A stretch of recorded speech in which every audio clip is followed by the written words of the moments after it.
চলিছে দক্ষিণ ব্যক্তি অতীতে তো কৰিব লাগিবই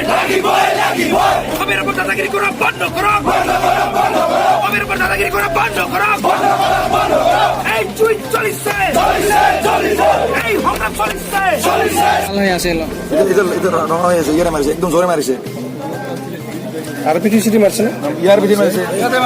ইয়াতে এক্সরে রিপোর্ট আছে ইয়ার রিপোর্ট মারিছে এক্সরে রিপোর্ট আছে মারিছে একটু আঙুলি সামনে ফ্র্যাকচার করে দিছে একেবারে আঙুলি ফ্র্যাকচার হয়ে গেছে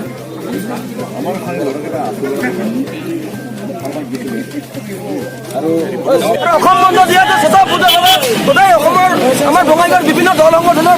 বঙাইগাঁও ৰাইজ ওলাই আহিছিলে কিন্তু দুৰ্ভাগ্যজনক বিষয় বঙাইগাঁও পালপৰাত যিখন পালপৰাত ফণী ফুকনৰ দাদাগিৰিত একমাত্ৰ ফণী ফুকন চৌধুৰীৰ সাহসত ইয়াত বঙালীবিলাকে উৎপাত কৰি আহিছে আৰু এজন আমাৰ আচু ল'ৰাক এজন অসমীয়া ল'ৰাক এজন ৰাজবংশী ল'ৰাক ইয়াতে মাৰপিট কৰিছিলে আমি এতিয়া অন দা স্পট আহিছিলোঁ যে যিসকল আমাক গান দিছিলে অসমীয়া মুৰ্দাবাদ দিছিলে যিসকলে অসমীয়া মুৰ্দাবাদ দিছিলে তেওঁলোকৰ আমি ঘৰত আহিছিলোঁ এতিয়া ভয়তে আহিলে কুকুৰহঁতে এতিয়া কাপোৰহঁতে পলাই আহিছে কেইদিনমান আগতে বঙালী লিডাৰ সম্ৰাট ভঁৰাল নামৰ এটা ভতুৱা কুকুৰে আঙুলি দেখুৱাই কৈছিলে যে কাৰোবাৰ যদি দম আছে মোৰ ঘৰত আহি দম দিয়ক আজি তেওঁৰ ঘৰত আহিছে আজি ক'ত গ'ল ভটিয়া কুকুৰটো সম্ৰাট ভঁৰাল ক'ত গ'ল আজি আহক সম্ৰাট ভঁৰাল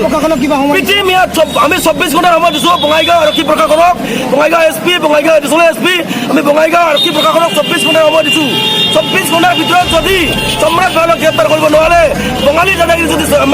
তেওঁলোকে আপোনাৰ দপদপাই যদি ইয়াত নিৰ্মূল কৰিব নোৱাৰে তেনেহ'লে সমগ্ৰ অসমীয়া সমগ্ৰ আমি বঙাইগাঁৱৰ যুৱকসকলে ওলাই আহি এটা এটাকৈ ঘৰত সময় সময় পিটিম আমি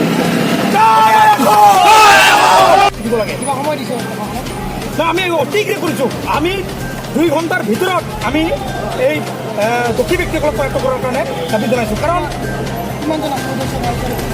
চাৰিজন আশু কৰ্মীক ইতিমধ্যে তেওঁলোকে